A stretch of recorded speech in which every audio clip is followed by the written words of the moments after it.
you're ready to reclaim your summer and make some amazing memories, head over to ReliefFactor.com or give them a call at 800-4RELIEF. 800 the number 4RELIEF. Do it now and get their 3-week quick start for just $19.95. That number again, 1-800 the number 4RELIEF. 800-4RELIEF. Fight pain naturally with Relief Factor. More beachgoers have been getting an unexpected shock this summer as the jellyfish numbers bloom along the Delaware coast. Many beach patrol captains say they're seeing the most jellyfish activity they ever had. This year we have started to keep track of the data, where in the past, we didn't, because we had maybe 5 stings from Memorial Day to Labor Day, and now we've had 92 stings just in one day. Retired marine biologist Giselle Mueller-Parker says the bloom may not be a one-off. We can't ignore an event like this and say, oh, it's just a one-time event. The polyps resulting from this jellyfish bloom will make more jellyfish next year if the conditions are right. And lion's manes, sea nettles, and moon jellyfish said to be some of the varieties that frequent Delaware's summertime waters, but the sudden bloom this year has shocked beachgoers. Breaking news and analysis at townhall.com. President Trump says he is supporting a building of new ships to keep up with China in the international naval battles, or possible battles, I should say, the competition to control the high seas. And former National Security Advisor Robert O'Brien says under Trump, the U.S. will build even more and also extend the life of its current fleet. There's the Zumo class, and I think we're going to have LCS. I think over Portsmouth across the harbor from Bath Iron Works.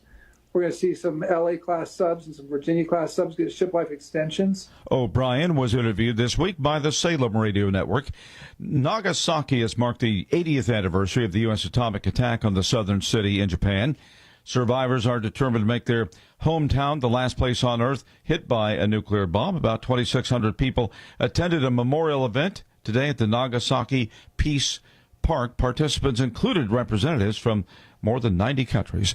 More on these stories at townhall.com.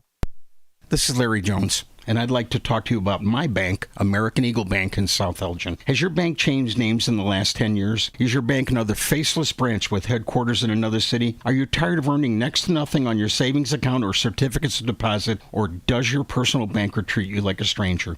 If you answered yes to any of those questions, then you're ready for a new banking experience, and American Eagle is the place for you. American Eagle is a locally owned independent bank that's rooted in the community, and American Eagle customers are greeted by name and treated with the respect that they deserve. American Eagle has an innovative program, Eagle Savings, that teaches your children to save while earning prizes and rewards. American Eagle offers great rates on certificates of deposit. My bank is located in South Elgin on Randall Road between the Target and Caputo's and is open Monday through Saturday. Give them a call at 847-742-7400, and a real person will answer the phone.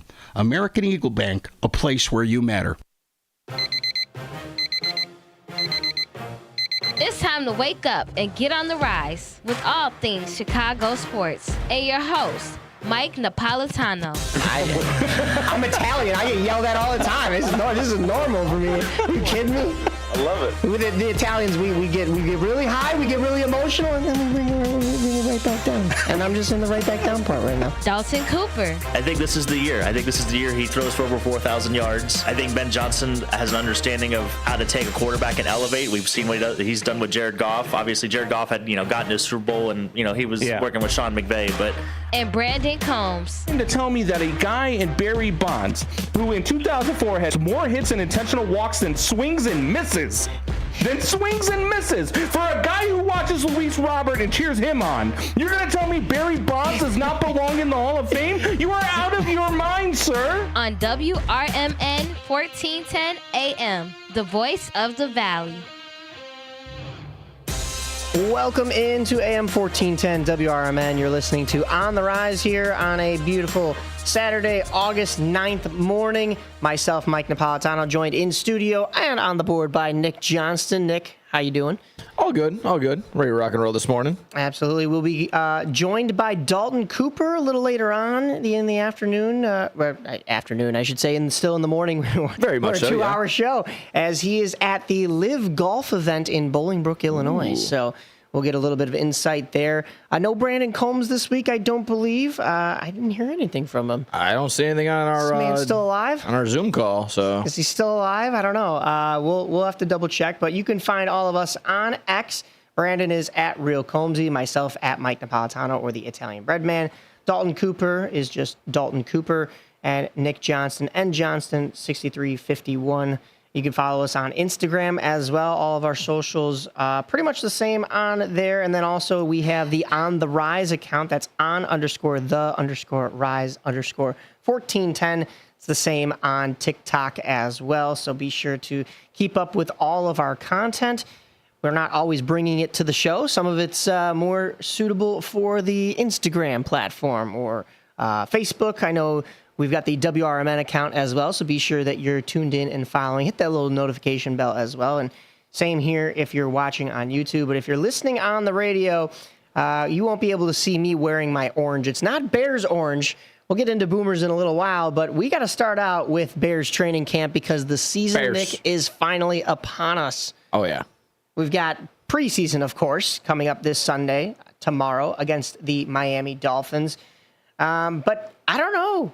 Should fans be worried about how the Bears have looked in training camp? I know Ben Johnson has been a little bit of a stickler when it comes to running the offense, and also we've seen some favorable and not favorable things come from this offense. I know there was a joint practice with the Dolphins the other day, and we'll get into that, but what were your thoughts after seeing what has come out of camp this past week? Yeah, a lot of interesting takeaways the past couple of days with Bears training camp. All the reports from all the talking heads from everybody, from people that are there, from people that aren't there, which is also my going to be my point on most of the time for it. Yep. So for the people that are kind of maybe overreacting or just only reacting to the talking heads and tweets and other posts, know who you're reacting to. Meaning that if that person was actually there, maybe take their word for it a little bit better, as opposed to the people that are kind of just banking, trying to get their post to go viral. You know, I saw a couple of sports analysis people that are from New York that are trying to report on Bears camp weren't even there, not even in the same state. So it's kind of hard to bank off of their report as opposed to, a guy like Kyle Long who's there and Jeff Joniak who's there. So I'm kind of more going off of their reactions than anything else. And they're telling you to relax. Take it easy, as opposed to the other people that are like, Caleb has all the pressure on in the world. It's never going to be any harder than it is on any other quarterback ever to ever play quarterback. So just take it easy. Take a step back. From all the reports are saying that, yes, it's been a little bit of a learning curve for sure, but it's getting slowly but surely type deal. Definitely a head scratcher tonight or for tomorrow is, I don't know why the starters aren't really getting a rep. I don't know. Ben Johnson. Yeah. Ben Johnson already said Caleb and a couple other starters aren't going to be going, but you can kind of learn from what the Bengals did on Thursday. I believe, yeah, it was this past Thursday. Let your number ones go. Joe Burrow and Jamar Chase getting connected for a touchdown on the second drive. I mean, do that. Like if you're struggling as much as everyone says it is, let the number ones go out there for a drive or two. I mean, just make it nice and easy. So that was mostly what I saw, and then on top of it. The actual joint practices weren't all too bad. Obviously, the Bears defense got the leg up on a lot of people. The report was 3 interceptions on Tua. So again, they were kind of giving it a little bit of leeway. They're like, oh, Tua didn't have Tyreek Hill out there, which between you and me, probably might have to get used to that because I think eventually they might. If they start off like 1-6 this year, they probably end up trading them. So that's just in my mind. But didn't have Tyreek Hill for the most part in practice, and then also Jalen Waddle was in and out. So some people were trying to give him the leeway of like, oh, he's trying to do more with less. But that's probably what the Miami Dolphins offense is going to be looking like the rest of the way out. So that's like I said, those were the takeaways for me for sure. Hopefully the Bears get it under control. We'll be seeing some Tyson Bagent on Sunday. To go from there. Possibly, yeah. What I found was funny was that the Bears were owning the Dolphins on both fields because it was a split 7v7 mini camp or like a mini practice, a joint practice, as you were saying. And the Bears looked like they were owning both sides. So that's a good sign. I think a lot of the backlash that has come out here has been more so just about that one video that went viral of Caleb Williams where he was missing the target. And it was a quick release video. It was he wasn't hitting hit the targets, but they were practicing on, if he gets blitzed, if he has to scramble and stuff like that. So he didn't put a ball into a net. Right, yeah. It's like hands move on a receiver, so you don't have to actually put it. I mean, it'd be nice to have that pinpoint accuracy, but this is Caleb Williams' sophomore year. He was within range. I think it's okay. I think it'll be fine. But yeah, as you mentioned, the Bears got the better of the Dolphins. So much so that Mike McDaniel, Dolphins head coach, had to break up an incident between Dee Eskridge and safety Kevin Byard, which is actually Bears safety. Yeah. But after that, it was the Dolphin on Dolphin violence. And so I think them getting rattled. My only worry, though, is, okay, this happens in practice. You're an athlete. I'm an athlete. If you're the Dolphins, you're going into Sunday going, you know what? We made a little bit of an embarrassment of ourselves. The animosity was high. Let's take that into this matchup against the Bears and towards the Bears, And maybe that leads to some mistakes, right? But at the same time, like maybe your head's just screwed on a little bit more and you're ready to take on this Bears team and you get a win. Now, it's preseason, so does it really matter? No. Like you said, there aren't a whole lot of starters in for this Bears team, which I thought was a little odd as well, considering I know it's early in preseason, but this is one of the home games in preseason. In fact, I believe the other two are on the road. I could double check. So let me double check that for certain, but it's like, I don't understand why these guys aren't getting the reps. Actually, no, the Bears are home next weekend against the Bills. I should have known that. It's a 7 p.m. game, but their third game is a preseason game in Kansas City at Arrowhead Stadium against the Chiefs on 8/22. So I don't know. Do you hit the panic button if you're the Dolphins, or do you think that you're going to have a good time at Soldier Field tomorrow? Dolphins wise, I wouldn't put too much into a fight. Obviously, fights happen more or less happen all the time around training camp time. Especially this past weekend, it was hot as could be in Chicagoland area. So tempers flare, practices get a little chippy. So I can kind of see it from there. But overall, I think the Dolphins are going to have to just focus on the fact that, it might be a little rough of a season considering the moves that they made, the potential other moves that can be made. Like I said, I don't believe that Tyreek Hill, on paper, probably might have to stay just because his financials. I don't know who's going to carry on that contract. But yeah, he's already McDaniel's already expressed that he kind of done with this tongue in cheek thing with Tyreek Hill type deal. So it might be a little. It's gonna be a lot of ripping out of hair if you're a Dolphins fan. Sorry to our guy Rip, but I think this is going to be a struggle bus of a season. I mean, considering you're gonna have to face the Buffalo Bills twice. The Patriots are going to get a little bit better. The Jets are 50-50. I feel like they always kind of compete somewhat, at least in the division. So it's going to be tough. It's going to be tough to be a Dolphins fan for the full length of this season.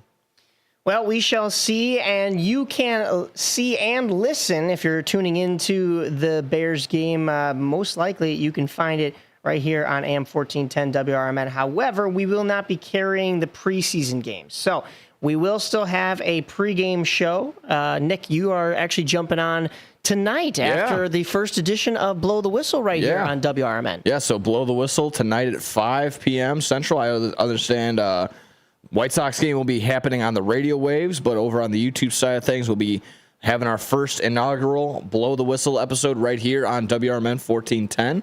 And then immediately after, any leftover Bears talk, we're going to go right into our Bears Eve, Saturday Eve, because I don't think we're going to necessarily have time every Sunday for a traditional Bears pregame. So this will be basically our time as the WRMN sports crew to get everything in for Bears Eve on Saturday night. So it should be fun. It should be great. Gotcha. Yeah, well, so we'll have to tune into that. There will be probably a post-game show as well, although expect the full onslaught of Bears coverage from WRMN to come in the actual regular season. We've got more football for you right here. Nick is going to give us a little bit of his maybe some fantasy, maybe some bets going into this first full week of preseason, and then some right here on AM 1410 WRMN. You're listening to On the Rise. Kick off your weekend with a little flair. It's Dino's Night Out, every Friday from 2 to 4 p.m. on WRMN 1410 AM. Dino brings you the best of the Fox Valley's entertainment scene. Live music, local artists, street festivals, great eats, and the personalities behind them. If it's happening, Dino's talking about it. And bringing the spotlight is none other than the legendary Arcada Theater, located at 105 East Main Street in St. Charles. Catch dinner, drinks, and a show, all under one historic roof. So whether you're making plans or just love to know what's hot, make it a date with Dino's Night Out, Fridays, 2 to 4 p.m. on WRMN 1410 AM, or stream it live at WRMN1410.com. Dino's Night Out, powered by the Arcada Theater, where Fox Valley comes to play.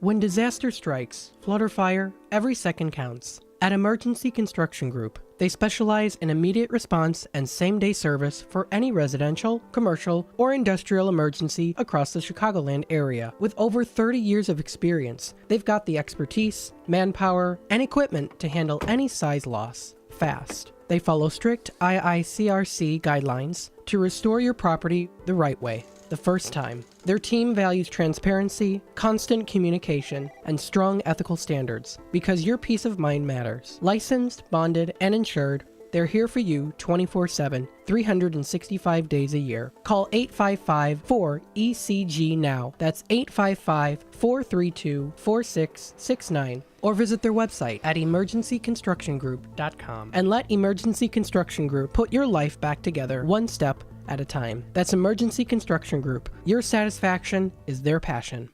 My name is Ariel. I moved to the U.S. at 19. I spoke no English and I struggled finding job opportunities. Everything I have, I owe to the Adult Literacy Center and getting my high school diploma at age 22. It was an honor helping you achieve your greatness. Now you're helping others achieve theirs. It inspires me. When you graduate, they graduate. Find free and supportive adult education centers near you at finishyourdiploma.org. Brought to you by Dollar General Literacy Foundation and the Ad Council. For a little lighthearted lawlessness on Sunday afternoons, listen to Handle on the Law from 4 to 7 p.m. Handle on the Law is a unique combination of useful legal advice and outrageous handle remarks. Whether you're talking about Big Brother, big business, big legal problems, or Big Macs, you'll rarely find Bill without an opinion. His rapid-fire commentary gives listeners the information they crave in the way they crave it. It's Handle on the Law, Sunday afternoons from 4 to 7 p.m. right here on WRMN, AM 1410 and 96.7 FM. Are you dreaming of a getaway? Want to leave the stress of daily life behind? Whether it's a relaxing cruise or an adventurous land escape, planning the perfect vacation doesn't have to be a hassle. At Cruises International, they specialize in vacation destinations, land and sea, making your dreams come true. Located at 1721 Moon Lake Boulevard in Hoffman Estates, Cruises International isn't just about booking travel. They're your personal concierge, trusted travel advisor, and advocate. Your preferences are unique, and they'll take the time to understand exactly what you're looking for. From personalized service to their global network of specialists, they ensure that your vacation is tailor-made just for you. It's time to plan the vacation of a lifetime. Call 800-255-7447. That's 800-255-7447 today and speak to a cruise and vacation expert. Cruises International. It's time to set sail to your dream destination.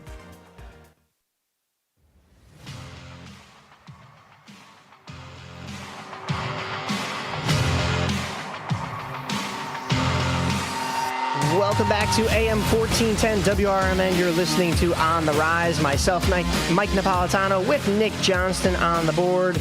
We'll be joined a little later by Dalton Cooper. And be sure to stick around after 10 o'clock. That's when we are going till. But 10 to noon here in the studio at WRMN, it'll be the Truth About Chicago Sports with Marcus Mack, Blake Cowell, and Sophia Blackburn.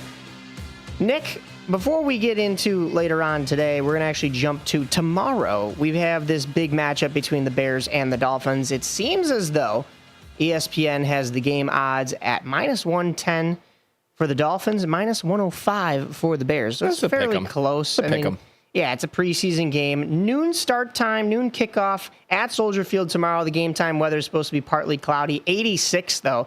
We know this Dolphins team does well in the heat. as they've said in previous seasons, that they can only win against teams that are in like warmer climates, basically. Yeah. But we'll see if that carries over into this year and this preseason. The spread is set at 3. I mean, it's basically a game that's going to be decided by a field goal, and it's a preseason game. Yeah. So what are you looking forward to if you're on the betting side of things, or even once fantasy rolls around? Yeah. A couple of names to obviously watch along for the rest of the day. As we mentioned, most of the starters, I would think, I don't think Colson Loveland's going to be out there in terms of, maybe rookies you might be looking at after. I do believe Luther Burden might be out there later. So Luther Burden III is going to be one of the names to go out there and see.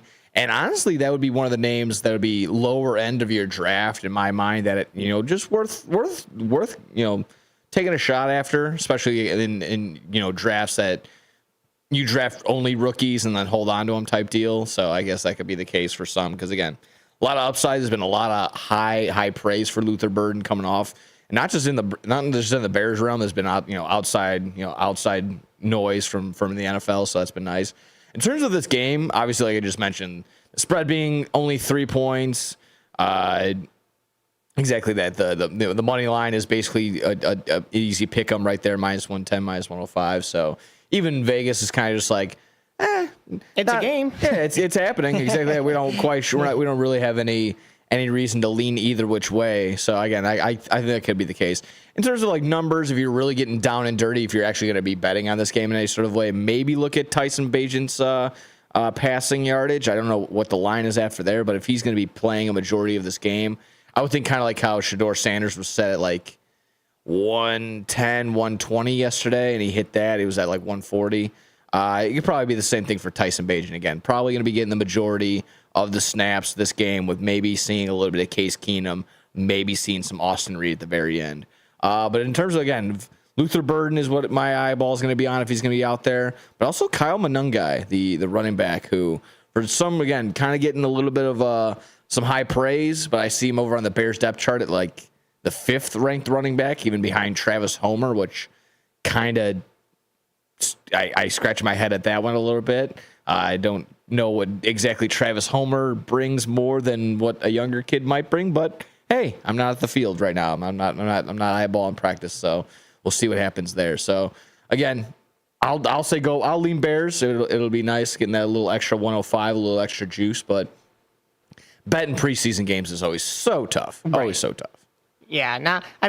Most times people aren't. They're just throwing money to throw money at preseason games. They're waiting for the actual season. They're waiting for college season, which will roll around the same time. But right now, what I think a lot of football fans focuses on is on fantasy. And if you are going into your draft, maybe you've already had your draft, but this is around the time to do it. Goodness, I hope not, because this is all the way around the time. This is when people get hurt.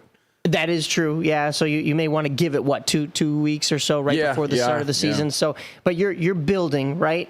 Who are you looking at around the league, even if you're new to this, or even just jumping in once again with a cast of new rookies? We've heard a lot from Abdul Carter and a lot from Travis Hunter. I know -1 yards doesn't bode well, but of course, once again, still preseason. Yeah. So are you looking at any of these young studs to add to your fantasy roster? Yeah, I was looking throughout the week, a couple of different names. Obviously, the biggest boom was probably Trayvon Henderson, very first touch in an NFL game, goes off for a 100-yard kickoff return for a touchdown. Yeah. So that was pretty fun to watch in that Patriots game. I believe it's Patriots and Commanders last night. But otherwise, the Raiders, I was looking at Ashton Genty. I think he only had 3 carries for a couple negative yards. So yeah, it wasn't really all too much to write home about there. Obviously, the biggest headliner had to be Shedeur Sanders last night, going out for about 140 yards and 2 scores. And evading and looking elusive out there, evading. It was that big highlight. I think it only ended in like a couple yards rushing for him, but it was that double spin, that double avoiding 2 different sack attempts by Shedeur Sanders. So that was really cool. So again, in terms of young names that you'll probably be adding, again, I wouldn't jump the gun and really take any one of these first round, even Ashton Genty, where you've kind of slowly seen him at least the mock drafts I've been watching, kind of slowly watch him fall a little bit, but not too far. At least you're not seeing him fall out of the second round. So that's gonna be the case there. Again, in terms of Bears guys, Bears players, I would love to take a look at Colston Loveland as a later end tight end, because I think even like him and his counterpart Tyler Warren, who was drafted also in the first round this year, I think they have a nice chance to do some pretty good things at the tight end position for your wide receiver or for your tight end spot in fantasy. Otherwise, again, you're going to end up snagging DeAndre Swift. He'll be a lower end RB2 probably all season long. And then there's a lot of upside with Rome Odunze. So a lot of people have been jiving for Rome. Obviously, of course, DJ going pretty well in drafts as well. So this will be good. Again, all these names, majority of them you're probably not going to see come this Sunday for all those reasons. Like you said, Ben Johnson already says starters are a no-go. So the only one I would probably be trying to avoid maybe now is, since Colston Loveland has joined, I don't see Cole Kmet having really any value any which way. So we'll see how the season progresses, but I would steer clear of old Kmet. We always talk about how Ben Johnson has or had Laporta and Williams over in Detroit. Yeah. So maybe he uses that 2 tight end system to both Cole Kmet and Colston Loveland's advantages. But we shall see as the season goes on. Like I said, it's just preseason right now, so you won't get the full Bears coverage, but you'll be bringing us your fantasy takes as well as some betting lines, along with I hope Brandon Combs brings his A game for that one as well. But you'll also be bringing it to Blow the Whistle. So just real quick, what can fans get a little taste of with Blow the Whistle? Yeah, again, Blow the Whistle, we'll be bringing just about anything and everything. But yeah, definitely when we're talking Bears, it'll be a breakdown of games to come. All throughout the NFL, I'll be obviously with our guy Double D, who does some betting things on his side on his big boy job. We'll be talking all the numbers from all the different games, mostly the Bears game, obviously, but getting a ton in there. And then, of course, like I said, towards the tail end, getting some fantasy in there. So should be getting great. Well, sweet. We're coming right back here with baseball on AM 1410 WRMN's On the Rise. If your idea of therapy involves a fishing rod, a tree stand, or a campfire, then you need American Outdoors Radio. Host John Cruz speaks your language, whether it's about the best lures, tracking game, or that one buddy who always forgets to bring the beer. John's got the tips to sharpen your aim, the hacks to pack lighter, and the stories to keep you entertained. Again, that's American Outdoor Radio with John Cruz. Saturdays at 7 a.m. on WRMN 1410. Or stream it at WRMN1410.com. Get ready to outfish, outhunt, and outcamp them all on American Outdoor Radio with John Cruz.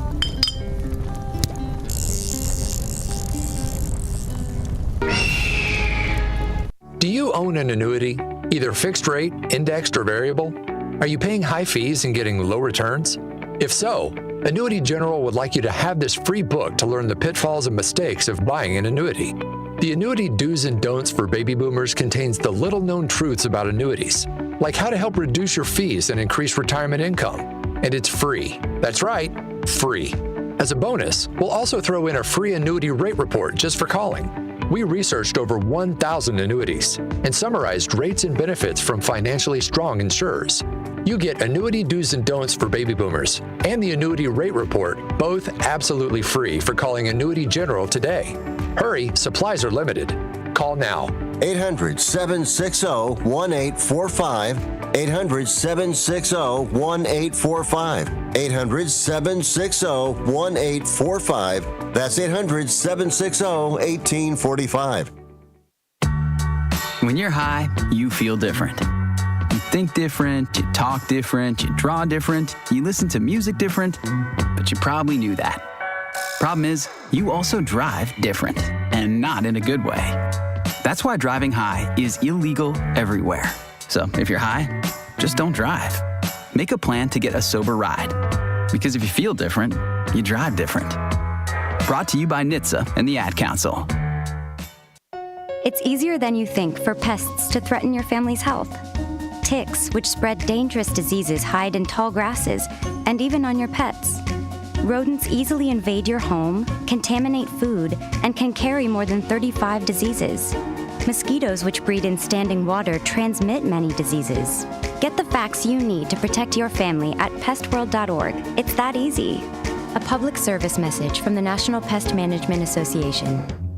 This is Larry Jones, and I'd like to talk to you about my bank, American Eagle Bank in South Elgin. Has your bank changed names in the last 10 years? Is your bank another faceless branch with headquarters in another city? Are you tired of earning next to nothing on your savings account or certificates of deposit, or does your personal banker treat you like a stranger?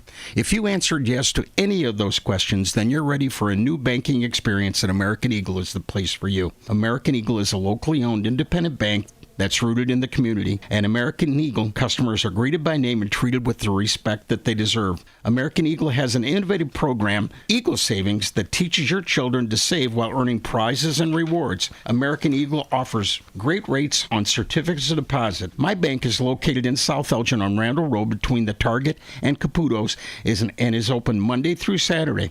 Give them a call at 847-742-7400 and a real person will answer the phone. American Eagle Bank, a place where you matter.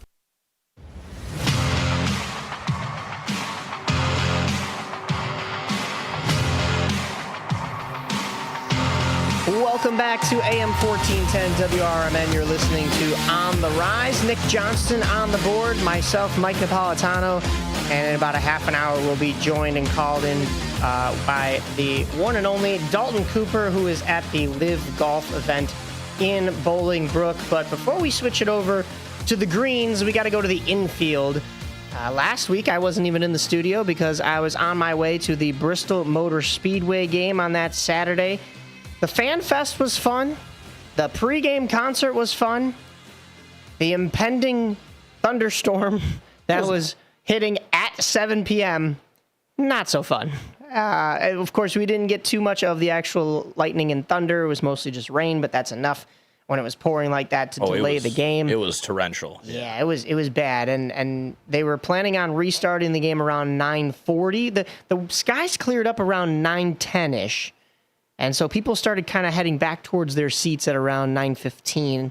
And I'm thinking, all right, well, maybe they'll start things up at 9:30, but everybody's looking at the radar, and there is another round of rain heading for the stadium at 10 p.m. So when they make the announcement that they're going to be starting the game at 9:40, which is kind of when I thought the game would be ending, considering it was a 7 p.m. start time, I'm like, I don't think that they're going to get more than an inning in here before we hit round 2 of the rain. And sure enough, that was the case. You had the players warming back up, the game starting at 9:40. They played 1 inning before the infield looked like a kid's little splash pad at one of those water parks. And yeah, just not the right night for baseball. They delayed the game till Sunday. They would make it up the rest of the 8 innings then. I was not staying in the area, so I had to get out of there, which was also a challenge. Everybody's trying to get out of there, and every single parking lot is just a zoo, so it was tough. I was staying in Indianapolis. I didn't get back to Indianapolis until about 6:30 in the morning. Jeez. And planned on, just taking a quick siesta and waking up and just hitting the road again to get all the way home.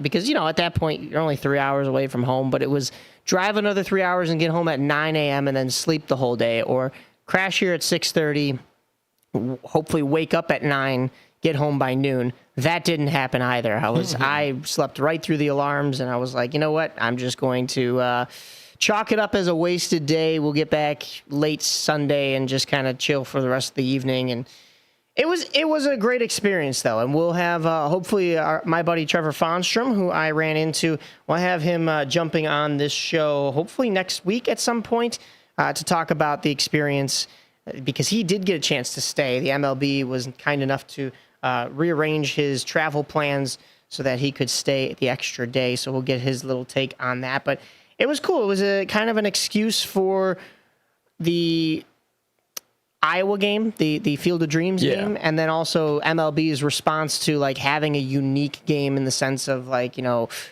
we want to have something that like the NHL has a Winter Classic, right? So it was cool, and I hope the MLB does it again, maybe a little bit closer to home here. And, that was going to be my follow-up, just to see, was it minus the rain, was it worth having it? Did it look like it was well spread out? Was it fine like that? It seemed like that. And again, the substitution for this year's, Field of the Dreams game, because again, they've been renovating that. They actually knocked the corn down. They'll be hopefully putting that back up, because I think they're adding a couple different fields. They want to have college games there. They want to have little league games there. So, make it more worth their while for the people that are actually investing in that Field of the Dreams field. But yeah, from the optics, from the pictures, looked like it was actually pretty cool looking.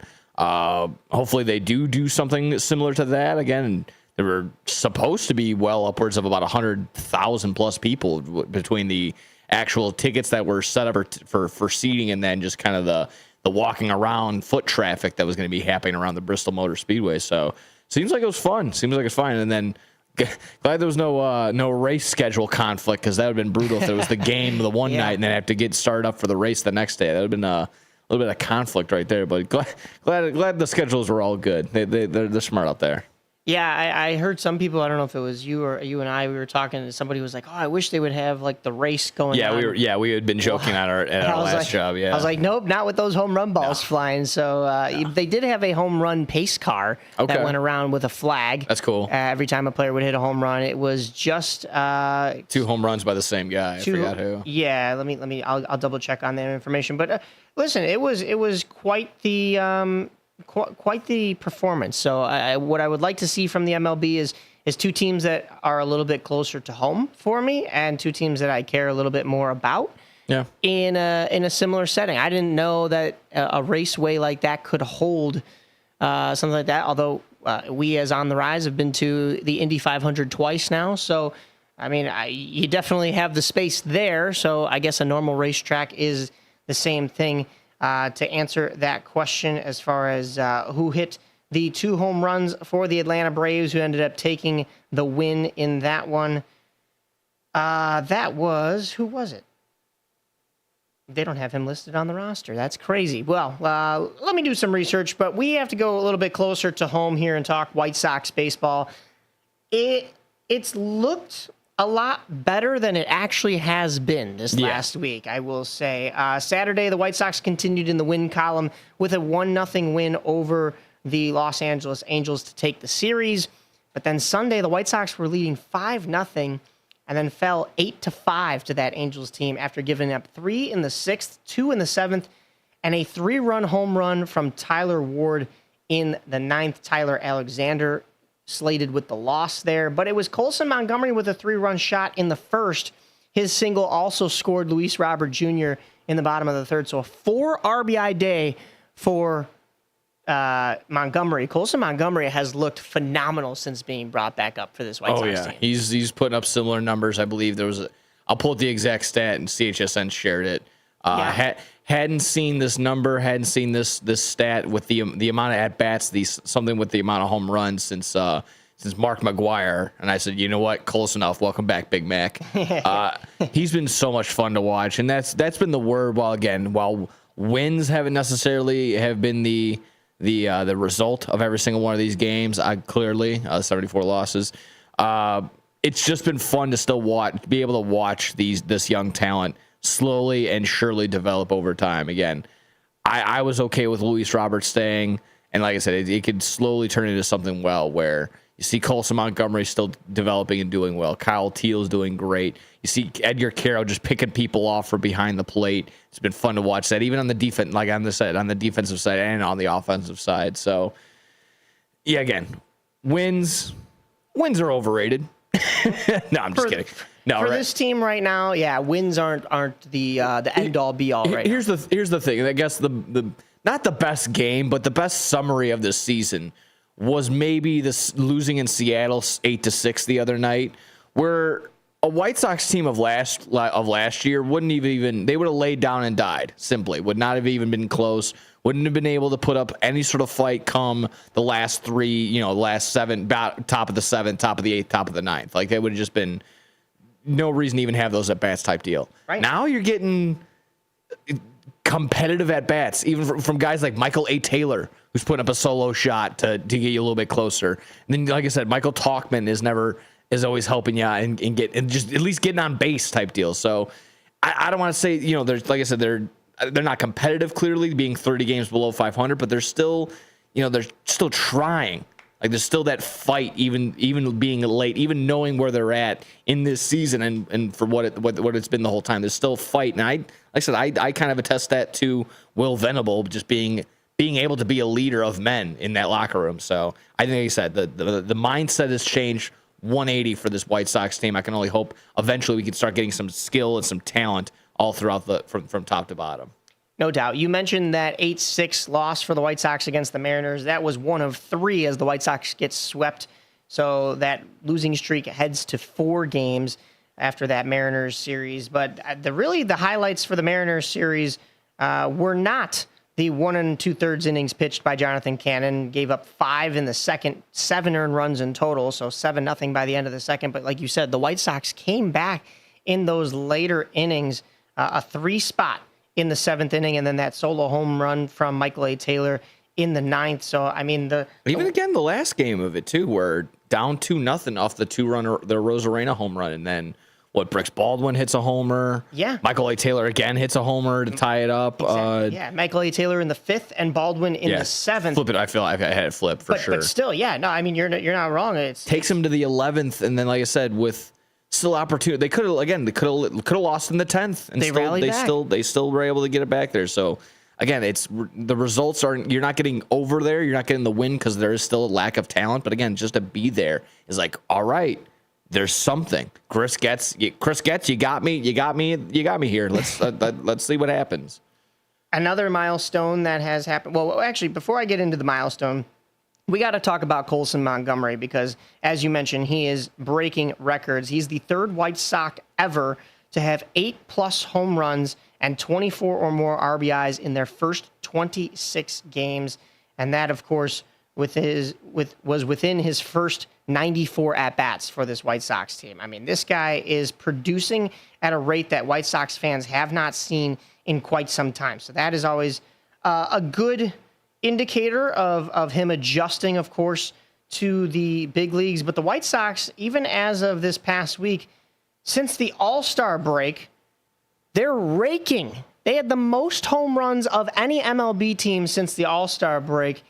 And a lot has been because of Colson Montgomery, a .660 slugging percentage, 6 home runs and 17 RBIs in that time.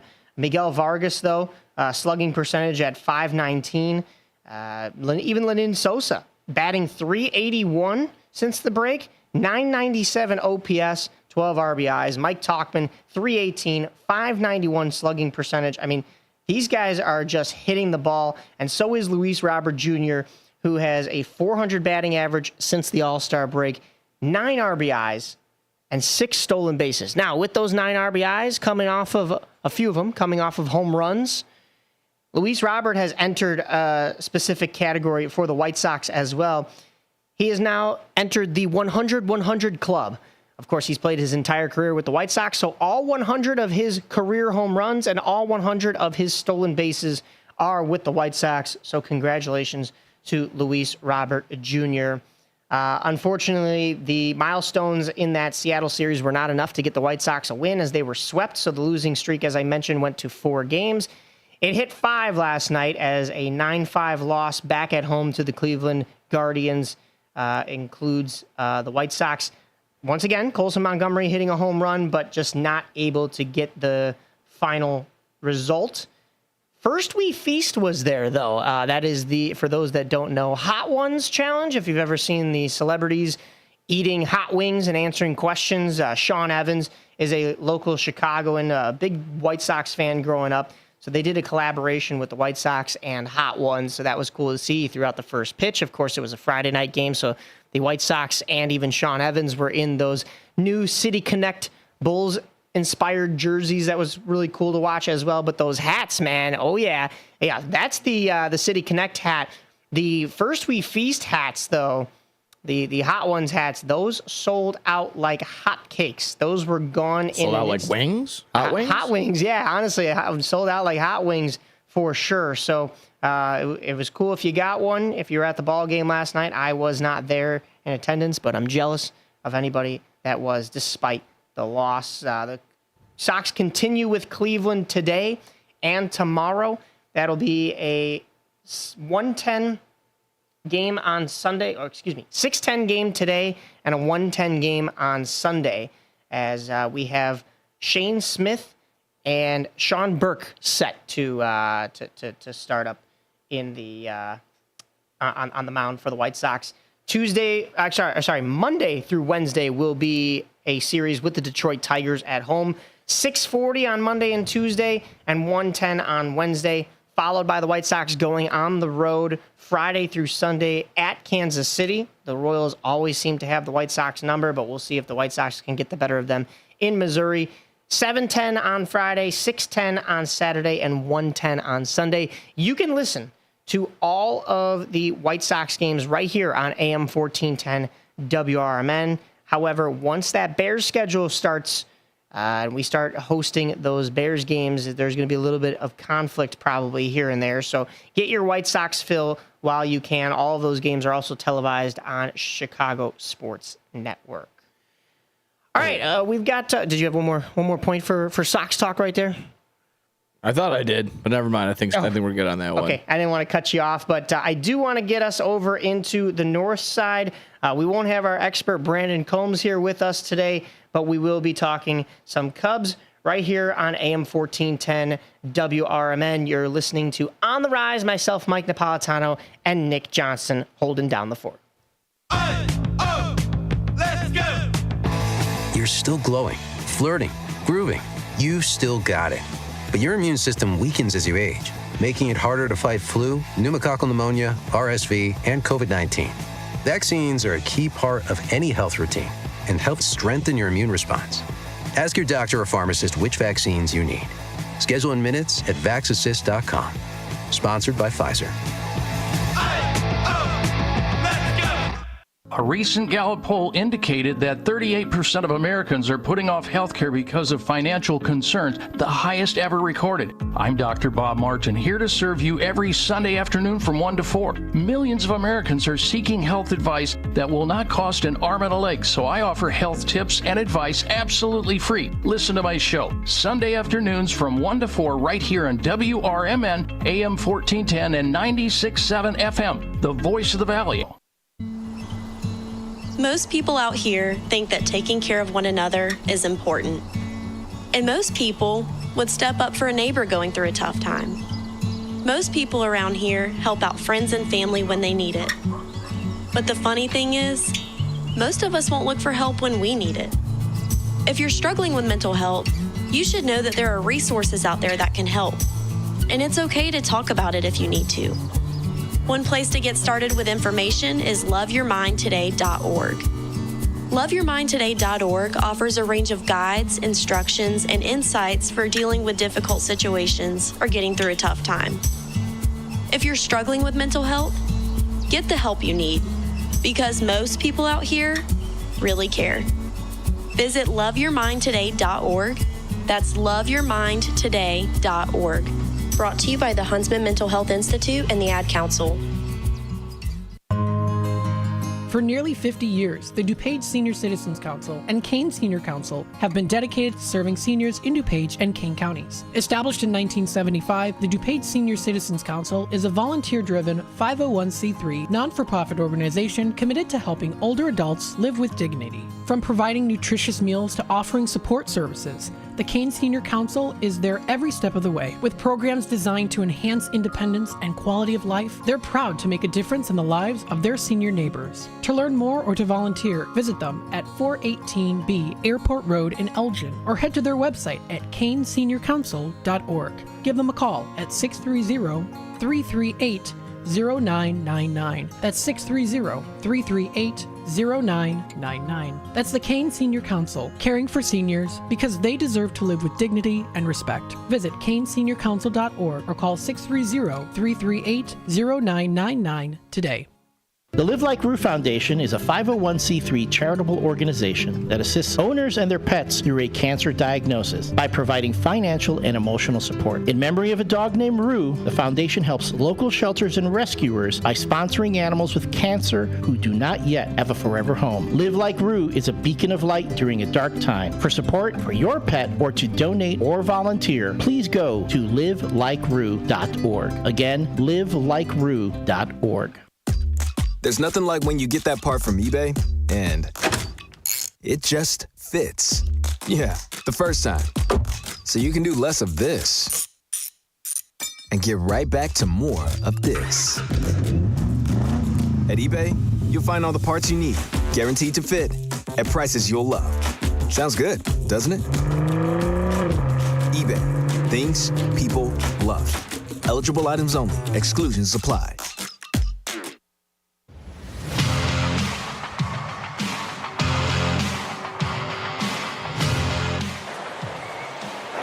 Swing and a miss, and Kittredge gets Hayes with that slider. Swing and a miss, struck him out. Kittredge back-to-back strikeouts, and there's 2 away. The 0-2, struck him out. He strikes out the side. Kittredge bounces back from last night. Outstanding work, the immaculate inning.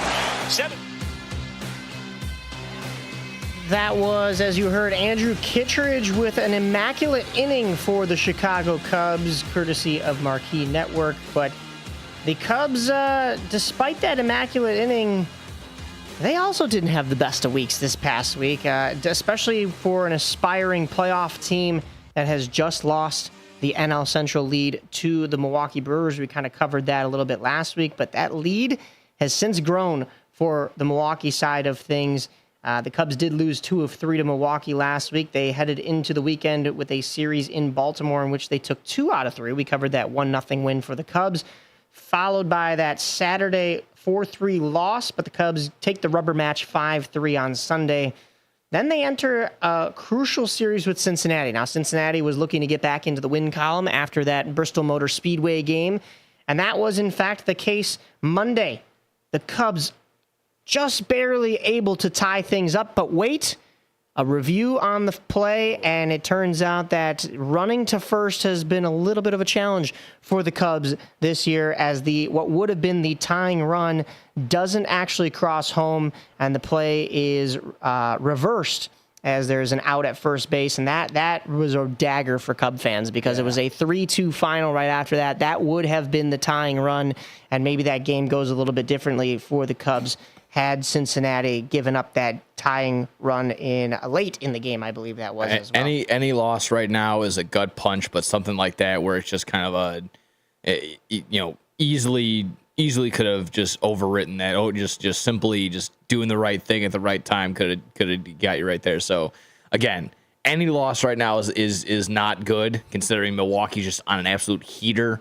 Already eclipsed 70 wins, the first team to do that, and I think they still currently have the best record in the league at 71-44. So what was a 6-7 game lead for the Cubs in the Central has now turned to a 5-game trail.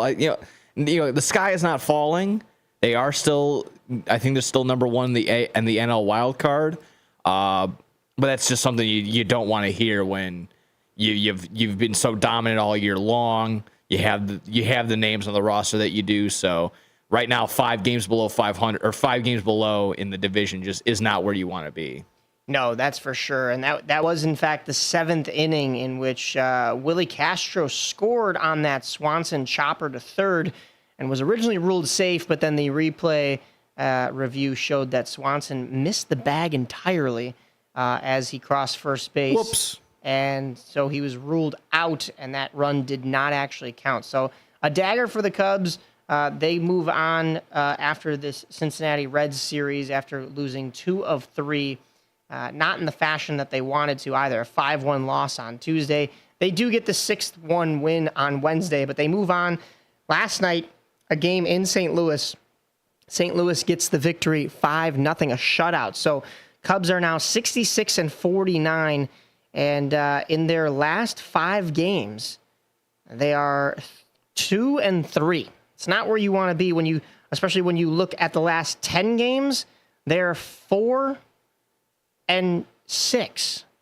for a team that is trying to compete for that final wild card spot, and actually, more importantly, take back the division. I don't think I think you start to hit the panic button if you're the Cubs. 5 games back of Milwaukee, and Milwaukee doesn't seem to be slowing down at all. In fact, I will be up in Milwaukee today. A friend of mine is having a bachelor party. Shout out Mike Cross. Nice. And we will be headed to the game as well. So that'll be fun. We shall see if Andrew Vaughn continues his Aaron Judge ways. You know, it's funny about Vaughn. Did you know for all this, his last 30 games or whatever on the Brewers, all that, he's got like 28 RBIs, like 7 or 8 home runs, still has a negative WAR. Oh my gosh, that's insane. So you can take the guy out of Chicago, you can't take the Chicago out of the guy still. I'm still gonna stick with it. I don't care. I'm dying on this hill. Andrew Vaughn is not gonna just keep doing this. He's gonna fall off. It's gotta even out at some point. Water's gonna find its balance. Yeah, I just know it because I've seen it. Well, we'll wrap up Cubs right here after the break, but of course we have Dalton Cooper coming on to talk Live Golf. It is here in Chicago in Bolingbrook, so we want to get a little golf talk in before we get you back to baseball and then some right here on AM 1410. You're listening to On the Rise, myself, Mike Napolitano, and Nick Johnston. Stay tuned right here for more.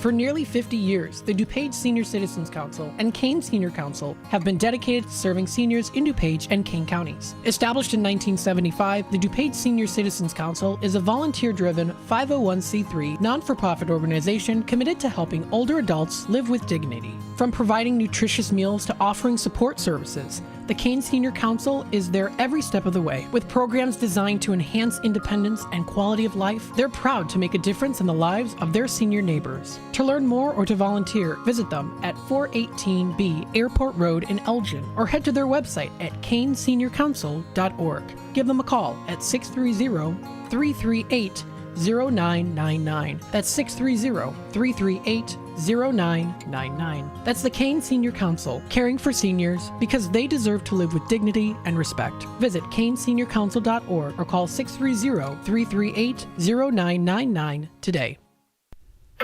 Your hometown radio station since 1949. We are WRMN AM 1410, Elgin time, 9 o'clock. Breaking news this hour. At Town Hall, I'm Bob Agnew in Washington.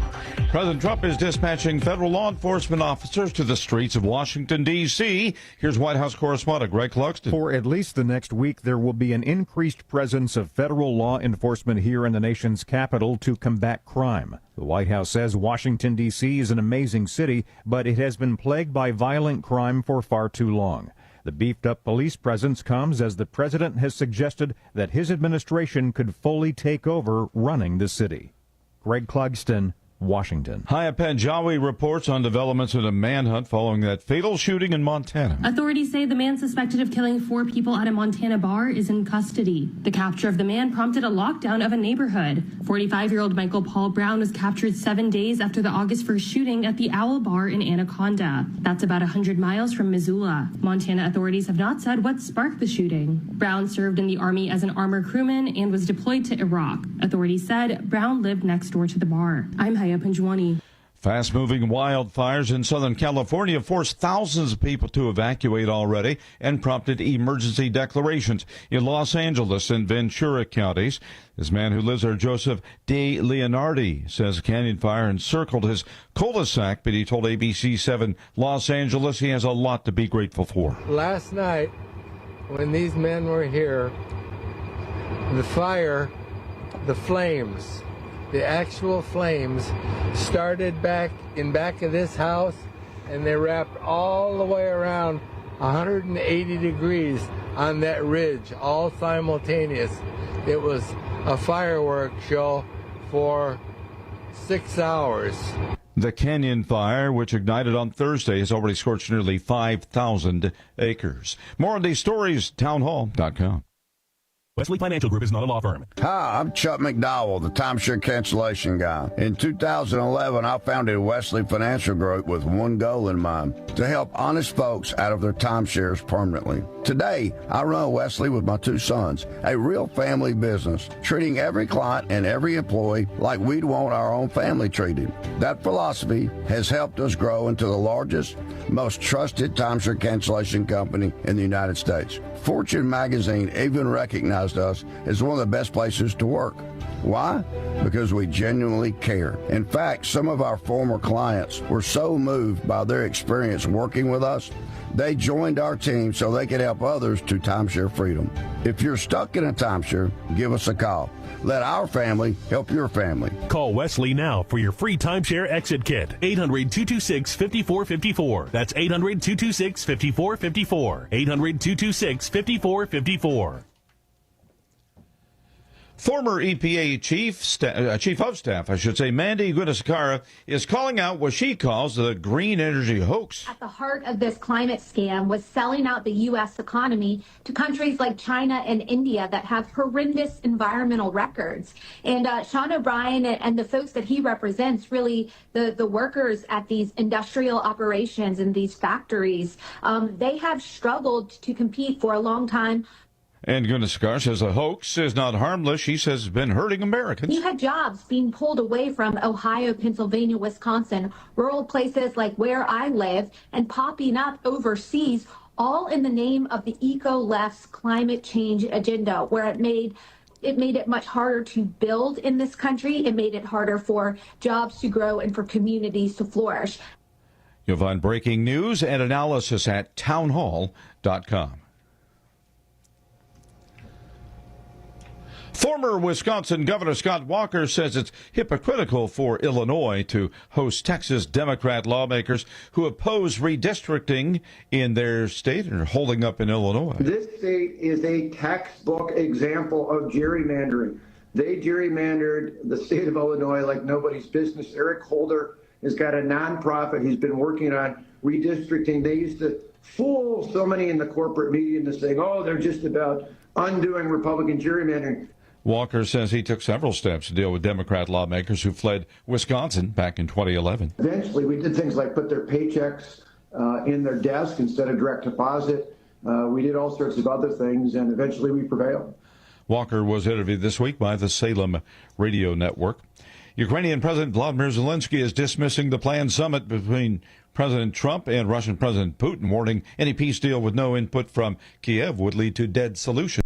A loved one owns a gun. And for a while now, you've been concerned about their behavior. They're just not acting like themselves.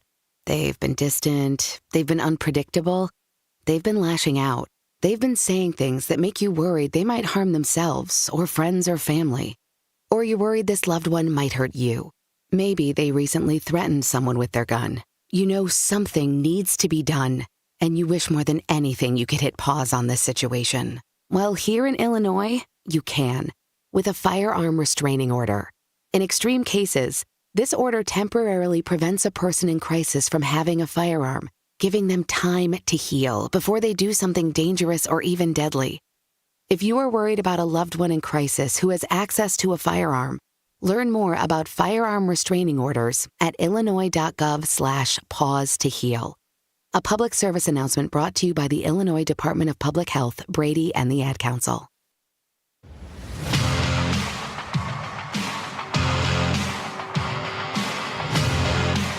Welcome back to AM 1410 WRMN. You're listening to On the Rise. Myself, Mike Napolitano, on the board for us, Nick Johnston, and calling in from Bolingbrook, Illinois for the Live Golf Tournament that is going on this weekend.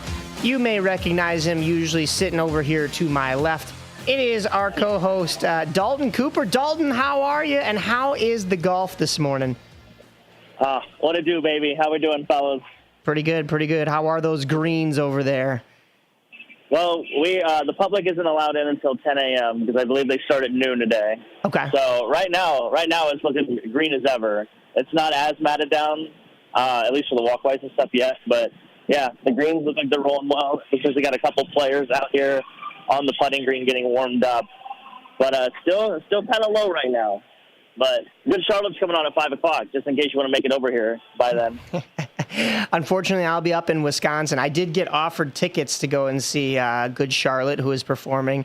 If anybody knows the anthem, that's their number one go-to, I think. But also, the golf itself should be incredible. I believe things kicked off yesterday, if not Thursday, if I'm not mistaken. And I've been seeing it was Friday. Okay, yeah, so it was yesterday. So I've seen a lot of posts from our friend from the Sky, Daryl Dupitt, and then also Jack Heinrich. It was there yesterday. I imagine they're there again today. So if you get a chance to see them, say hi to them. But what have you seen from the golf that happened yesterday leading into the matchup today? Who should we be looking out for? Well, the weekend started off with a bang. Two men are tied in the lead right now with Sergio Garcia and Dustin Johnson. So they're two former PGA Tour players, if you might recognize the names. But the Garcia, they're both 4 under, so they're both leading the pace right now. I mean, it's always good to start with a quick pace. So especially when they only play 3 days of golf on the LIV Tour as opposed to 4 on the PGA Tour, the days become even more crucial. So, and, you know, LIV is also a team format. So they have teams right now. Stinger GC is in the lead at -600 as a team. But as far as other players to watch, too, Phil Mickelson shot 68 yesterday, so he's only a shot back. He could be lurking. You know, he likes to win here in the Midwest, especially. There's a big Phil presence here. A lot of lefty shirts. I saw people standing in line waiting to get in. So definitely a crowd favorite there. Brandon Steele is also another player to watch out for. Terrell Hatton, John Rahm. A lot of big names to watch out for. And this is a second shot golf course, so the iron play and the putting is going to be very crucial the next 2 days. Okay. All right. Interesting. We were just talking during the break, and I know there are some scenes in the new Happy Gilmore, right? That have Scotty Scheffler, but another, Dustin Johnson is another name that I think is thrown in that same realm as far as current superstar golfers. So, I mean, it's good to see that out there. Dustin Johnson. I know there was another golf tournament going on. And I don't know if Scotty Scheffler is. It's a St. Jude Classic, a PGA thing. I think that's elsewhere, but I caught a little bit of that. But as far as Dustin Johnson goes, I mean, you said that it's a team format, but individually, do you think he has fared well enough to try to take home the best numbers in this tournament? Oh, for sure. I mean, he's a major winner. You know, he's won a U.S. Open. He's won a Masters. So to say that he can't do it is just, I mean, I would rather question if Connor McDavid could win a cup, honestly. That would be where I'd question first. But, I mean, Dustin Johnson's 41 years old, too. He's seasoned. He knows what he's doing out here. You know, I feel like for some of these guys that are this good, some days it's just about tuning your brain off and letting your body take over because they've been doing it for so long that sometimes I feel the brain can get in the way of the body performing. So I think he's in a prime position, and, it never hurts a player of calibers of this level, to start out with confidence and to start out, 4 under with a share of the lead. I don't understand how you can get your confidence any higher than that. Yeah, for sure. So yesterday was round 1. Today will be round 2, I believe, of this of this tournament, and then this will conclude tomorrow. It's just a third round, I believe, tomorrow, right? Yeah, it's a 3-day event. Sunday's the final day. And another note, too, there were no bogey-free rounds yesterday. So every player in the field made at least one bogey yesterday. So, wow. To be able to cruise, and obviously manage disaster, that's definitely going to be another big key. Well, we'll have to see how well they manage disaster. It's been fairly nice here this last week, but it's still super hot in the Chicagoland area. So do you think that affects the courses as much? I mean, of course, we're not getting the rain and it's not puddles out there, but a little bit of dry weather out there kind of affecting the greens might be turning into browns pretty soon? Maybe for your local golf courses, but for these really high-end golf courses, they all have irrigation systems built in. So, I mean, the only brown spots you might find are questionable grass might be the putting green, but all the other surfaces look really good. I think more than anything, you got to prepare for the wind. The wind is pretty steady out here. I assume it's going to pick up more even during the afternoon. I'm looking at the 10th tee shot right now. It's dead into the wind, probably 15, 20 miles an hour. So just, managing what it's going to do to the ball is going to be key. I think some of these guys, the American players will like to hit a little bit higher as opposed to the European counterparts. We'll usually try to traject the ball a little lower. So that style of play may actually favor some of the European players this weekend. So we'll definitely see. And I heard you guys talking about the White Sox, by the way. So, Nick, are you telling me that the White Sox are doing what the Lions were doing a couple years ago and trying to build the right culture, and then in 2 years they're going to be this dominant team that we have to look out for forever to come? I would hope so. I would really hope that that's the case. I hate using that buzzword of culture, but yeah, that's personally just me. Quickly, I want to turn her back and just get you on the golf course again. You kind of made mention a little bit of the winds that could be bothering over on the 10th hole. Was there any other holes maybe from yesterday or the day before that were bothering other people? Was there anything that was like a big factor for any specific hole? Well, as far as one specific one, I would say no. There's been, like I said, every player made a bogey yesterday. So just testing those. It's not a very long golf course. I think it's a little over 7,200 yards. So that's kind of where you got to watch. The 15th hole, I know, is a bugaboo for some just because it requires a fade tee shot. So you got to hit the ball a little left to right to stay really out of trouble. But honestly, with this golf course, it's just going to come down to who makes putts and who doesn't. Because some of these fairways are pretty wide open. There's not a lot of trouble to get into. It's just who can actually put the ball in the hole under par. Gotcha. Yeah, I'm glad you brought up the wind as a factor of the weather as well. You said something else in there that I really it got me thinking, because I think it gets the players not thinking, is turning off their brains and stuff. Golf is very much so a sport where you have to have that muscle memory. You have to have done it enough times that it just becomes natural for you. Do you believe that at the end of this tournament we will see probably who is the best coming out of specifically this tournament, or do you think there's just going to be a little bit of luck involved, considering the weather, like we said, has been pretty well here. Not a whole lot of wind, not a whole lot of rain. So it's just going to come down to, the golf itself. Do you think this could become more of a luck factor, or is this more of who can shut their brain off and actually dial into their muscle memory? Oh, man. Well, I would say that to win in any sport, regardless if it's golf or any other one you want to name, it requires a little bit of luck to win, especially when everybody is at this level of competency and being able to compete. My best day is like maybe somewhere in the 80s, where this guy's worst day is like somewhere in the 70s. So just to put that in perspective, I think it's more about, like you said, a little bit of luck. But at the end of the day, you got to execute. You got to make putts. That's what this game comes down to, is putting the ball in the hole. And it's tough to say. I feel like you're asking. Wow, words are hard. Asking me an impossible question. Because I think it's both, if I had to say. But I think at the end of the day, it comes down to execution. You're going to need a little bit of luck, especially in a game where if it bounces to the left, you're fine. If it bounces to the right, you could be behind a tree, like that kind of stuff. So if you're a big man in fate, maybe that's where I would lean. It's whose fate is going to win, whose fate is hanging in the balance, because that's what it seems to bounce toward anyway. Honestly, yeah, it makes sense. That's interesting, though, that you put it that way, because, I'm when I've golfed, I've got no long game. It tails, that's for sure. But I'm actually not too bad in my short game. So I could see coming down to who can make putts today. So that should be tap it in. Just tap it in. Just go to your happy place, right? So, well, as far as I know, you haven't really gotten a chance to get into the actual event just yet. As you said, they're opening the doors for fans at 10 o'clock.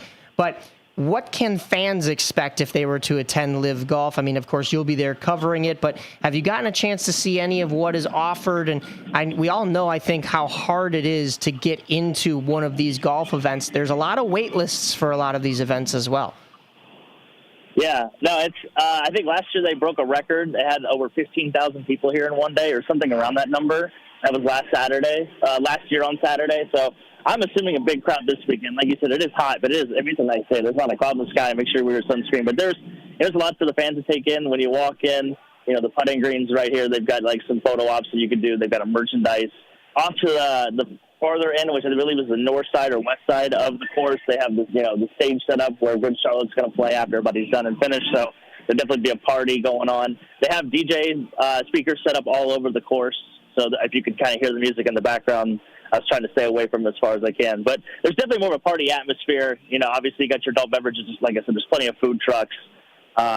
Looks like there's a lot of seafood food truck that I'm seeing, and a taco one, and a lot of different options. So it should be a fun day. Like I said, bring your sunscreen and hydrate, but it'll be a great day regardless.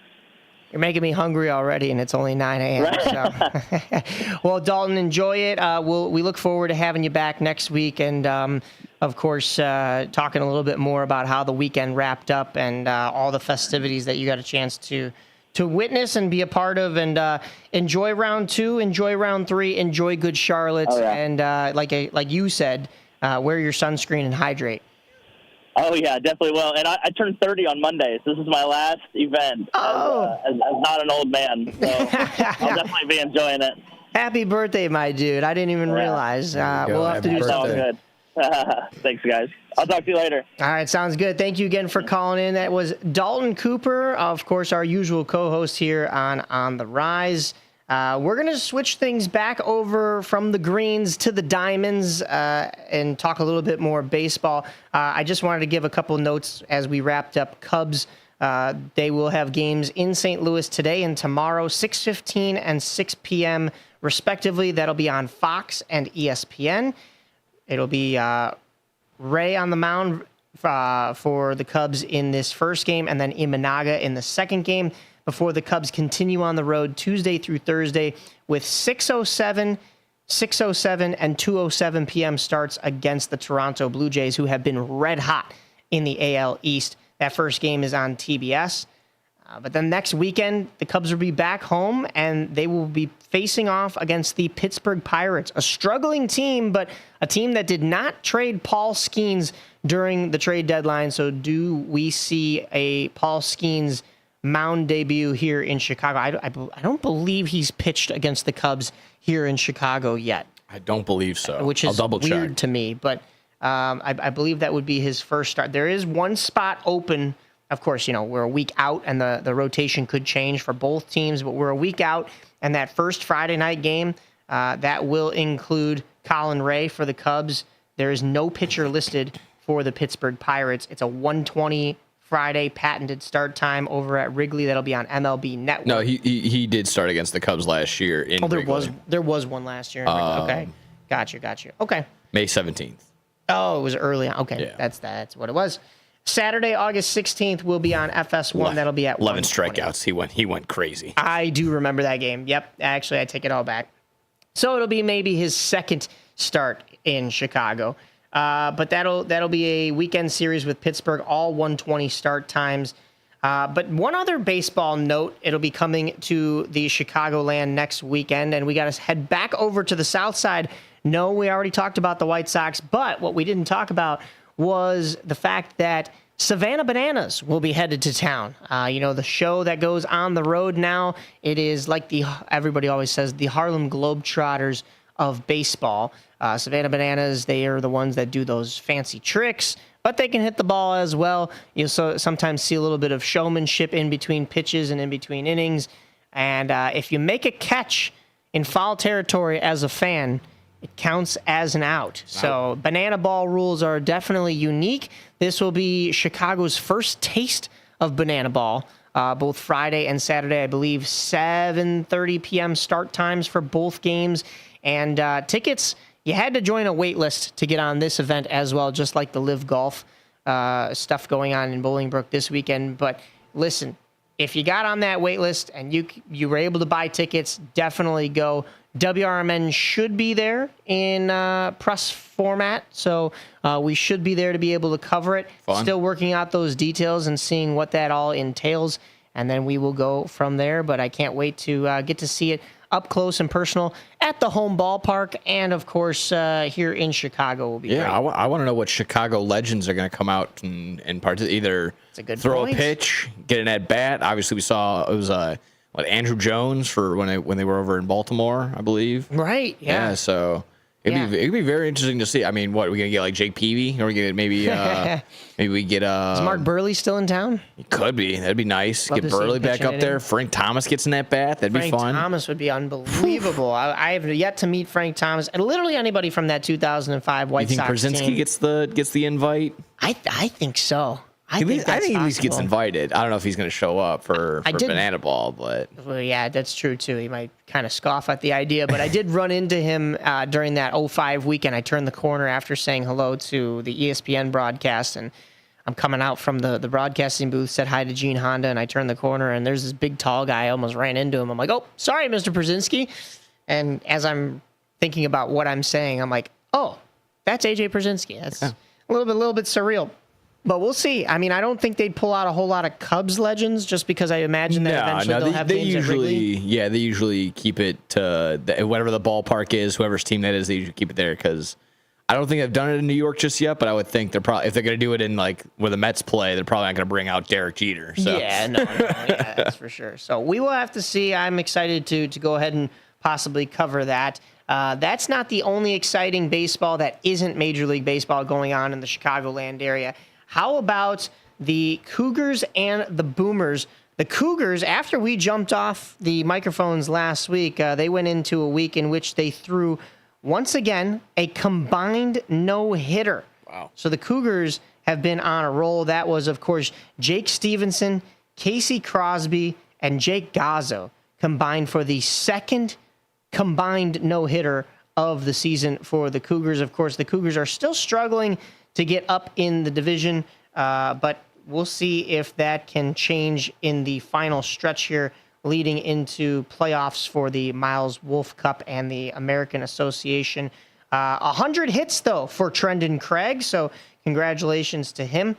Have you gotten a chance to see much Dogs baseball in the last week, and how are they doing over there in Rosemont? Haven't been able to over the past week. The weekend wasn't too bad. Kind of split the matchups, but yeah, they've been on the road this whole entire week, so I haven't been out there for a game during the week. So, and I honestly haven't been able to check up all too much on their leaderboards and their scoreboards. So yeah, it's been a little bit of tough ways to go. So hopefully the Dogs are keeping up. Like I said, keeping up and maintaining their standings in the American Association. So that'd be the goal there. But yeah, like I said, haven't had a home game since last Sunday, and then won't have one until next Friday, so the 15th. Gotcha. And that'll be another Dogs giveaway. That'll be first 1,500 children get a Dogs backpack. Nice. Yeah, so no ketchup on the front, so that'll be fun. That is awesome. Well, the Cougars have fallen a little bit. They're 11.5 games back and now sitting in fourth behind the Cleveland Railroaders, who are in third, 10.5 games back. The Dogs, 7.5 games back from Lake Country, who are just starting to really pull away. They must have dropped a couple. Yeah, so 6-10 baseball from Lake Country. They're 47-30. The Dogs 40. They did hit the 40 win mark, 40-38. We will have to see how this final month of the season shakes out going into September for both teams. When we look at the Frontier League side of things, the Boomers, they're still holding strong to that first place spot in the West Division of the Midwest Conference. 47-29, 6-18 baseball. They're a game and a half up now on the Gateway Grizzlies, and they did that in fashion last night as they got a 9-8 victory over the who were they playing last night? The New York Boulders. So a comeback, 2 3-run shots in one inning late in the game that propelled the Boomers to the victory. So huge win there for Schaumburg. They also had a 16-6 win, or 16-6 loss though against Florence. Florence Freedom swept the Boomers during the week. So it's been up and down for the Boomers as well. When we take a look at the promotion schedule for the Boomers, tonight it'll be that Friends bobblehead giveaway that you were talking about last week. It'll be the Pivot couch bobblehead, I guess it will be. Tomorrow is a 1 o'clock start. Tonight is 6:30 p.m. Less than 200 tickets remain, so people really like Friends. Jump on in there and get your bobblehead. Get there early. Tomorrow will be a 1 o'clock start, and that'll be Bark in the Park against the New York Boulders. Tuesday will be against the Gateway Grizzlies. That'll be a $1 hot dog night. Wednesday will be Wednesday night baseball, not a matinee game, a 6:30 p.m. game against the Gateway Grizzlies. And then that Grizzlies series concludes on Thursday. This will really determine who has that first place spot with only a game and a half separating these two teams. But a 6:30 p.m. start time on Thursday. Boomers have a cap giveaway, and it'll be Thirsty Thursday, so the first 1,000 fans 21 or older will receive a cap thanks to Busch Light, and it is 2-for-1 Busch Light all night long. So yeah, these 90s and early 2000s shows are getting some love this past weekend from obviously the Friends night tonight at the Boomers, but also the Brooklyn Cyclones had their Seinfeld night and brought out fans onto the field to do a Dance Like Elaine contest. Like Elaine. Yeah, I don't know if you've seen the episode when they just she's just doing the dance at the party. classic. So yeah, getting some love out there. So shout out to the Brooklyn Cyclones for that one. The Cougars will be home this week for a little bit as well. They have games Wednesday night. That'll be Fan Appreciation Night. They're having theirs a little bit early. The fans did vote. The Cougars will be wearing their baby blue jerseys that evening. They took a poll to see what they want to wear. And then Friday, August 15th, will be American Girl Night presented by American Girl, followed by next Saturday is Tie-Dye Night. And next Sunday will be Bluey Day. Ah, okay. So, not only the 90s TV shows, but even the current TV shows that are going to get a little bit of love. And we will see how that goes. Big week for both teams, as I know the Cougars are, as we mentioned, struggling a little bit, dropping maybe out of a playoff spot right now. But the Boomers looking to have that playoff spot and that division lead going into the end of August so that they can not only take the division, but have some nice seeding for the playoffs. Of course, we'll probably talk to some Boomers personnel closer towards the end of the season just to get an idea of what they're expecting for playoffs. Maybe Tim Calderwood, maybe some players and coaches and personnel as well. So. Nice. Had a couple buddies that went to the Boomers game over the weekend for a work event. So they were sitting front row, but just behind the home plate. And like I said, they had a lovely time. So like we always say, get out there for some whether it's Boomers or Cougars, Dogs, whatever it may be, Cubs, White Sox. If they're not in town, definitely go support your local independent ball. Just enjoy the day. Like I said, if it's a nice day out, you want to get out there, go enjoy some baseball. No doubt. Well, that'll conclude our baseball talk for today. I know we've had quite a bit between the Sox, the Cubs, the Motor Speedway game, also the Savannah Bananas coming to town, minor league baseball. But we've got to switch things over to a little bit of variety as far as sports go. We've got fire, we've got stars, we've got sky. We had a little bit of Blackhawks news as well, all coming your way. You can tune in right here on AM 1410 WRMN or listen on YouTube. We are on the rise. This is myself, Mike Napolitano, and Nick Johnston. You just heard from Dalton Cooper over at the Live Golf event. Stay tuned for another half an hour of the show here, and then the Truth About Chicago Sports with Marcus Mack, Blake Cowell, and Sophia Blackburn at 10 to noon, all here on our River Media Network Sports Saturday.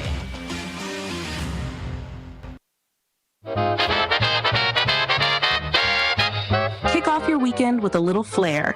It's Dino's Night Out, every Friday from 2 to 4 p.m. on WRMN 1410 AM. Dino brings you the best of the Fox Valley's entertainment scene. Live music, local artists, street festivals, great eats, and the personalities behind them. If it's happening, Dino's talking about it. And bringing the spotlight is none other than the legendary Arcada Theater, located at 105 East Main Street in St. Charles. Catch dinner, drinks, and a show, all under one historic roof. So whether you're making plans or just love to know what's hot, make it a date with Dino's Night Out, Fridays, 2 to 4 p.m. on WRMN 1410 AM, or stream it live at WRMN1410.com. Dino's Night Out, powered by the Arcada Theater, where Fox Valley comes to play. Do you own an annuity, either fixed rate, indexed, or variable? Are you paying high fees and getting low returns? If so, Annuity General would like you to have this free book to learn the pitfalls and mistakes of buying an annuity.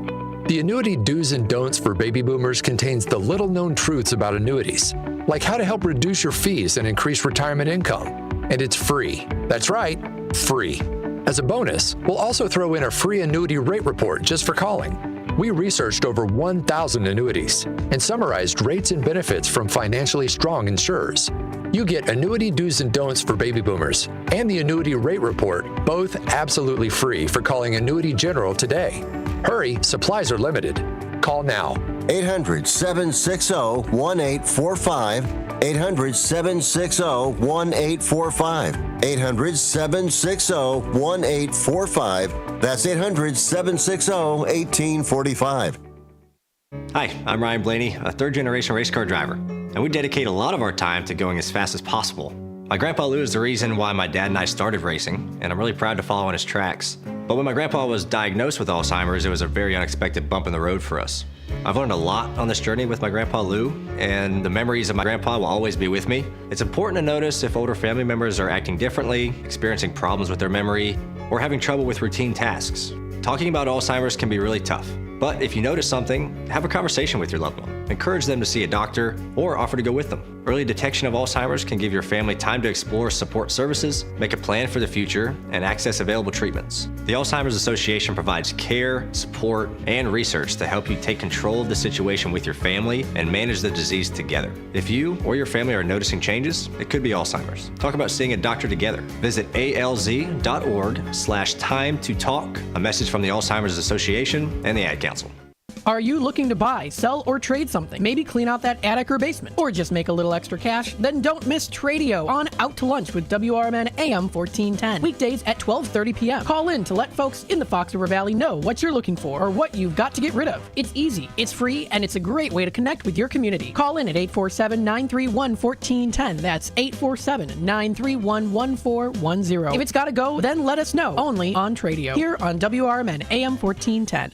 Clutter happens, but junk doesn't have to weigh you down. At the Junk Luggers, we're your full-service junk removal and hauling pros, tackling everything from single-item pickups to major cleanouts. We handle the heavy lifting, and with our commitment to the green way, we rehome and recycle to keep your unwanted items out of landfills. So, whether you're clearing out the garage, downsizing, or saying goodbye to old furniture, we make the process eco-friendly and easy. Call 1-800-LUG-JUNK or visit junkluggers.com today. Let's save your space and the planet together.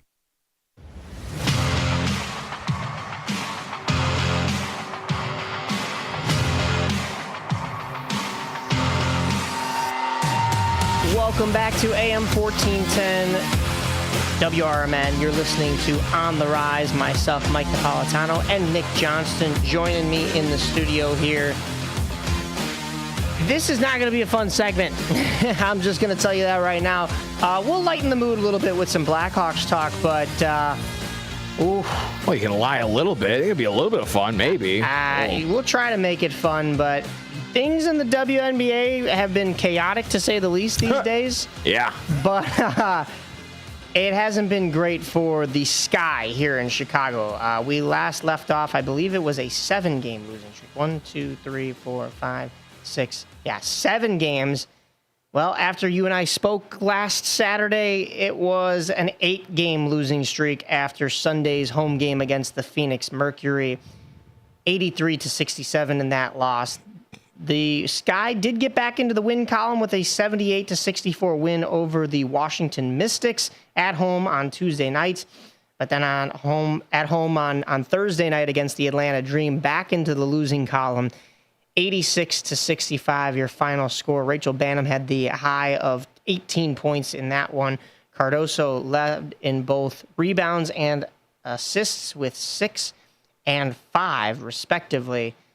And listen, in your last 10 games, you're 1-9. You've now brought yourself to 8-22 on the season. I think it's safe to say that this Sky team, there's not hope. You're 30 games into the season, and the only team worse than you in the standings is the Connecticut Sun right now. Two teams. The Dallas Wings, who have played one more game and have one more loss, but the Connecticut Sun, who are 5-24. So when you look at the conference, it's only one team. It's the Connecticut Sun. But I don't think there is a cellar to crawl out of if you are the Sky right now. No, again, looking at it, last 10, 1-9, they've been at the bottom of the barrel the entire year. And I mean, in terms of scoring, it seems like it's the same thing. It's them and then the Sun are like just the bottom of the barrel. So it's tough watching. Again, that maybe the minor victories are what maybe people are looking after. simply just is if Angel Reese is out there, that's good enough for them type deal. But yeah, in terms of just all around play, you're not getting a ton. I mean, again, 30 games into the season, you have the record that you have. It's not looking all too good. And like I said, you can chalk it up to maybe a couple different reasons. The injury for Courtney Vandersloot probably has some sort of influence for sure, but I don't think she's going to get you 10 extra wins type deal. So, yeah, all around, I'm sure there could be improvements all around. Like I said, having Camila Cardoza was the big pick after Angel Reese, and she hasn't really been making stuff in the stat sheet as much as maybe she should, or maybe I'm just looking for the wrong answer. So, yeah, all around, just not the best season. Not looking good right now for this guy. No, that's for sure. The only team that has a worse point differential average than them is the Connecticut Sun, 12.3. The Chicago Sky, 10.2 average. Are they getting sold to the Celtics now? Was that from what I understand? The Connecticut Sun, is that deal actually happening, or did that fall through? I'm not sure. I haven't heard the resolution of that. Okay, but I've been trying to poke around. And I'm seeing the AI overview is telling me that yes, it's on the table, and I'm seeing headlines that are saying like, oh, we gotta pump the brakes. I don't know if that's gonna happen just yet. So yeah, so it looks like I said. Steve Pagliuca. Oh my God. Is it Pagula? Pagliuca. Yeah. I think you had it right. Okay. Yeah. The Pagulas are Buffalo. I should. That's a different ownership. But yeah, I'm not sure. Yeah, that seems to be the name that's connected to this deal right now. So dueling over the Connecticut Sun right now potentially. So let's see what happens there. So. Gotcha. Yeah. I mean this. They play a total of 44 games in a WNBA season, and 30 games into the season, if you only have 8 wins and you're the Sky, I just don't see a road up from here. I think you're not mathematically eliminated, but you're essentially eliminated from the playoffs right now. They're sitting. There's only 2 teams below them. There are only the top 8 teams make the playoffs. So yeah, right now, you would think with just playing the math game, 30 games in, you've won a third of them. Yeah. You're probably only going to win a third of your games going out. So what, 3 or 4 more wins tops? Yeah. On the way out. So yeah, maybe looking at a 12-win season for the Sky squad, which again, coming off of the championship a couple years back, you're not. It's kind of all over the place, I guess, in that terms. But yeah, you would just hope it's just a little bit more competitive. I don't know what's the quick fix. Is it simply just stockpiling to get more higher end draft picks for the next couple of years? Hopefully, banking on a big free agent to come in. But yeah, again, the hope right now is just not high. No, that's for sure. I mean, just to get into that 8th seed and have even just a prayer at a playoff game. That you would have to jump over the Washington Mystics, the Los Angeles Sparks, and the Golden State Valkyries. So really 4 spots away from a playoff spot. So it's not looking good for the Sky. And again, I don't know the schedule on the way out, so you would just have to hope that you're probably going to play one, if not all 3 of these teams on the way out still, at least one more time. So that could help you if you sneak a win there. But yeah, it's looking dire. It's looking bleak. Now, they do have 3 games against the Connecticut Sun. Okay. One of those is this coming Wednesday in Connecticut at 6 p.m. Beat up on the bad teams. So, yeah, that's all you got to do. Get your wins there where you can. As far as the whole rest of the schedule, it's mostly all playoff teams. So you're looking at tonight's matchup, a matchup in Indianapolis at 7 p.m. on CBS. It'll be the Fever versus the Sky, Caitlin Clark versus... Angel Reese. I don't know if Caitlin Clark is back off of the injured list just yet, so haven't heard a whole lot of buzz about this game. But Wednesday it'll be Connecticut, as I mentioned. Next Friday it'll be at home against the Golden State Valkyries at 6:30 p.m. No, sorry, Caitlin Clark's still sidelined. Yeah, still sidelined with the groin injury. We would have heard something. You've got a couple games in there, like I said, against Connecticut. You've got 2 games against the defending champion New York Liberty, who are still on top of the standings for the most part. You also have 3 games against the Las Vegas Aces. That'll be tough. 1 more game on the road in September against Indiana. and then 2 games against Seattle, 1 more game against Phoenix. So it's not going to be easy. As far as strength of schedule goes, going out on a high note is probably not going to be the result for this Sky team. So we shall see. Just fun to maybe go to a couple games. We heard from Brian Teague when we had him on a few weeks ago that there will be another jersey retirement ceremony on August 25th. That's a Monday against the Las Vegas Aces. That's at home at 7 p.m. on NBA TV. So still a couple things to look forward to in that season. Yeah, and if you're going to go, just don't throw any projectiles onto the court. That Please. is true. Yeah, I was going to get into that a little bit. I'm sure those of you that are tuned into the sports world have seen that there is a certain repetitive object, or it's been a repetitive occurrence that has made its way onto the court, I think 4 times now. Yeah, I believe so. I'm reading at least 2 arrests so far of the different altercations. Yeah. Yeah, obviously, so, again, if so you're... much so that they went to a no bag policy for some games. Oh, really? So, I mean, that's tough, though, because you think about it. What do ladies like to carry with them all the time? A bag, a purse. Carry their bag so around. your main fans that are coming through the doors can't come in with their regular belongings because of this. So I don't know how specific did it also exclude fanny pack, like zero bags whatsoever. Yikes. So Okay. I'm not sure if the Sky have enacted that as well, but certain. It did happen at it was them in Atlanta, I believe. One of their games happened there. Yeah. It struck Sophia Cunningham. Yes, she made light of it, but still. Of course, when you're hitting players with projectiles, that's not okay. I think that's the route to go, unfortunately, if you are Sophia Cunningham, because it's one of those things where, is this like a troll epidemic? Is this just simply like, whatever this fan base is, or this set of people that are doing this heinous act? Do you want to get exactly that? Just do you give them the reaction? You shouldn't. If you don't give them the proper reaction, they're probably going to stop doing it. Sure, as guys, was this funny the first time? Sure. Yeah. The second time, didn't hit the same time. No. Right. It's kind of progressively gotten less funny and less funny and less funny. So, guys, gals, whoever's throwing this, whoever's doing it, just one, it's unsafe. Don't throw things onto the court. You don't want to hit a player. Right. 2, again, one time is I don't want to say one time is fine. One time is funny.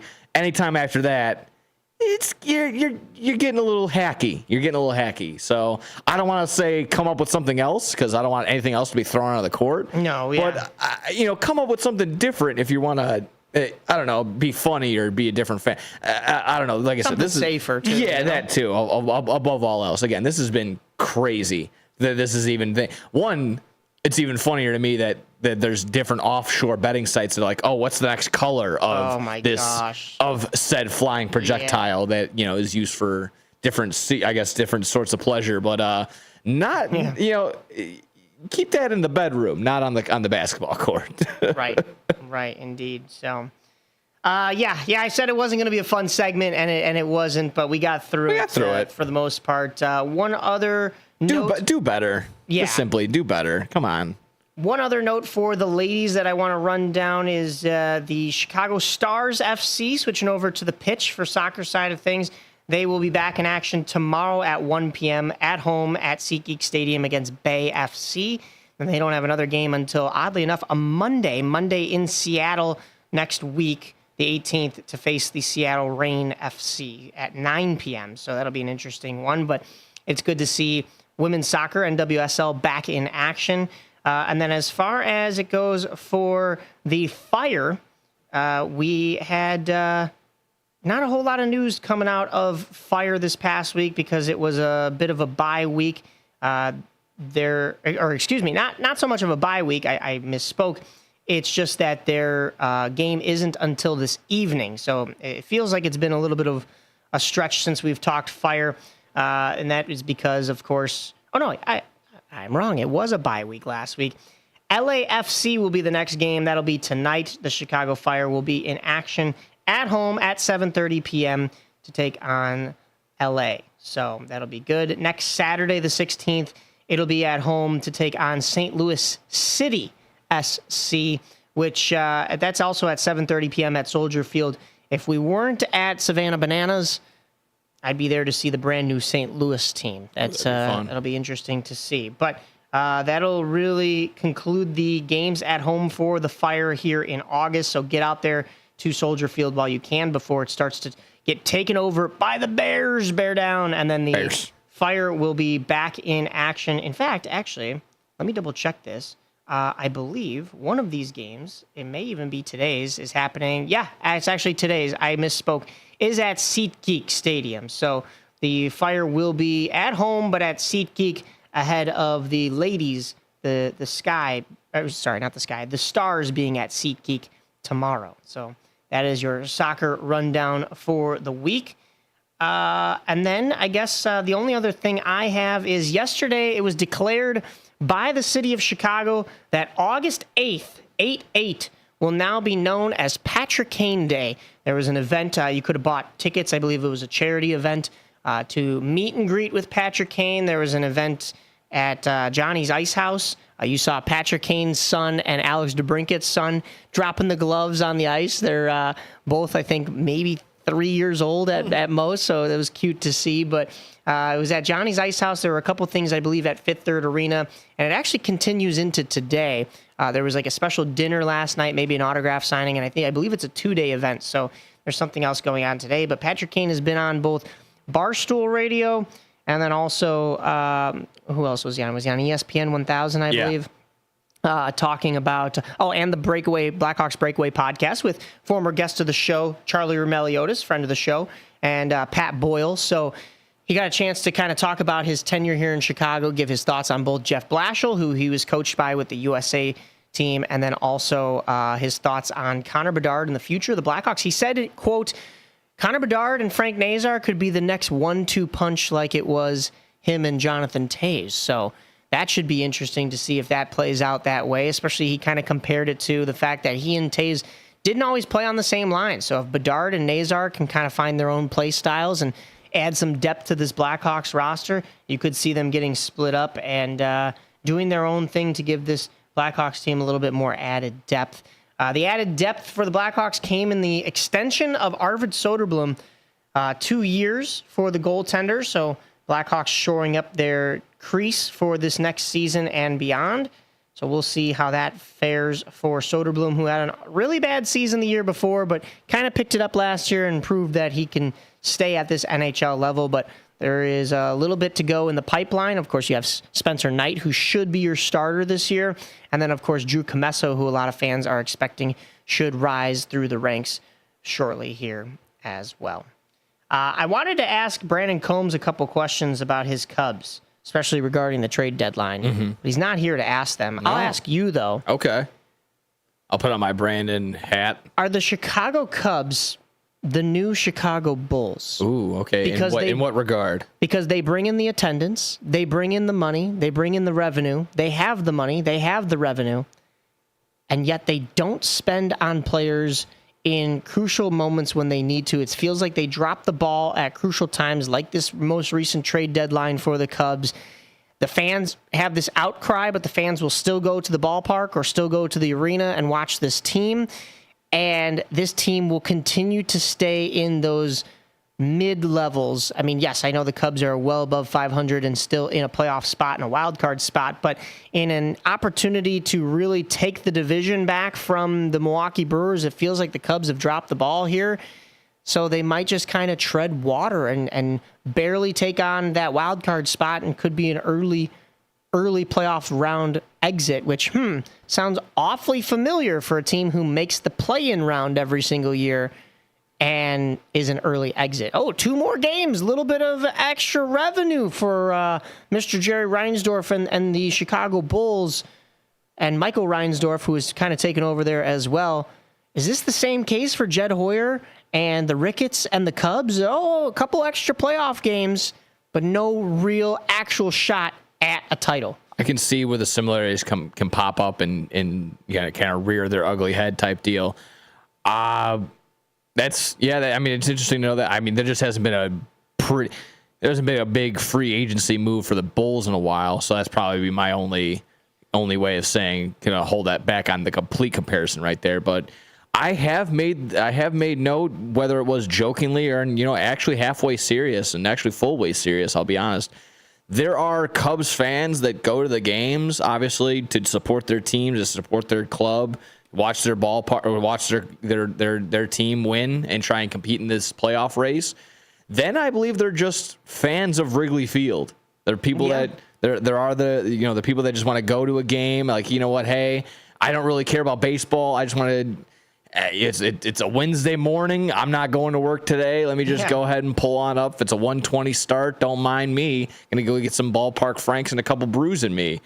I do believe that there is that small percentage that it fills up from if there was a game at 3 a.m. I'm pretty sure there would be probably 17,000 people there just because it's gonna sell out. It's gonna fill up. So because I think there is, like I said, there's just that fandom that will to just go see Wrigley, just how it probably might be for like Fenway when Boston Red Sox fans. There's probably that small percentage of the Red Sox fans are filling it up, but then there's probably like 30% of people that are just want to go see Fenway for the first time type deal. So that's fair. I think that's kind of that same thing where there's going to be no issue filling up whether they're competitive or not for the Cubs, just because there's always going to be that need, that want to go to Wrigley. But that can be a little frustrating. So they're like, we're filling up seats. We're competing. We're staying competitive. We're within the division, within a couple of games. But you go out and your big move is Michael Soroka, and then he goes down. Yeah. Which some reports are telling me, I hear that they already knew that Michael Soroka was dealing with some sort of shoulder injury. So that's not good. Again, I raised the question, why not add one more prospect and go get Adrian Hauser? I don't know. Yeah. I'm still puzzled by the lack of moves and even some of the moves that were made by the Cubs at the trade deadline. I don't think it has been as questioning for the South Side because they're kind of in that, we're just having some fun, winning some games, bringing up the young guys right now, so there's no expectations. But, maybe we pivot this conversation to the White Sox in a few years, as Dalton was kind of alluding to, if they become a competitive team once again. But we will have to see how that all plays out, especially in the short run for this Cubs team. Hopefully we get Brandon Combs back to kind of talk Cubs next week and get his take on everything post-trade deadline. But that'll do it for me here. I actually had a quick question. I don't know if it's going to be halfway Mamma Mia, halfway. I was going to lead into Mamma Mia, so that's good. So this might be one for you then. With I don't know if you saw the recent acquisition for ESPN. Come 2026, they'll have a new streaming platform. It'll have all the college football, all different, all the access to all different things, live sports, live games. But the big one obviously was them acquiring the WWE Network, essentially. Yeah. All the backlogs, all the past performances, past events, all the PLEs, the pay-per-views are going to be on ESPN now. I ask you, as a hockey fan, do you feel like ESPN is going to cover WWE more than they covered the NHL? Probably. And they'll probably do a better job at it, because I will say, and I've prefaced this on other shows and other platforms before, we have friends that work at ESPN 1000. We have friends here in the Chicagoland area that work at a division of ESPN. I don't mean to come at anybody at ESPN specifically, but the coverage of hockey on ESPN has been lackluster. Oh, it's no secret that so bad. It's in the backlogs. They could have all. They could be all. It could be an all NHL day, 12 games of NHL. And they'll somehow still find a way for the top 10 to not have any NHL plays in it somehow. Oh yeah. And you know what? I mean, they have some legends on that broadcasting panel. You got PK Subban, who has jumped in there. You have Mark Messier. But I don't know. Somehow it is just still a little bit lackluster, even on the broadcasting side of things. And I believe it's been Kenny Albert and actually, no, he might be more TNT side of things. I have to double check who the actual announcers are, but yeah, it's getting fans. TNT, yeah. Fans were excited for the Hockey on ESPN theme song to come back. Fans are more excited for hockey on NBC to come back, and I don't know if that would happen anytime soon. But those were the childhood days for sure. So we'll see. Did you have a Mamma Mia though? Because I wanted to. It was still more WWE related for sure. Obviously, SummerSlam happened over this past weekend. The first 2-day SummerSlam event. Both nights ended in a big pop.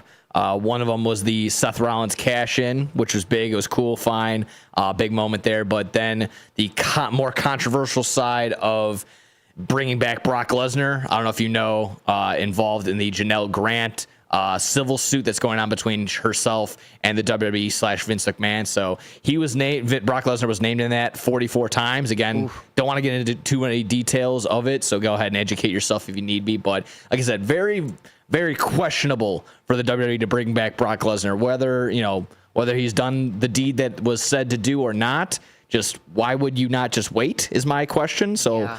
Mamma mia, WWE, what are you doing? Relax. That's a little fresh to be bringing in somebody of that caliber, we'll just say, amidst a lot of chaos like that. So I've actually got a couple Mamma Mias.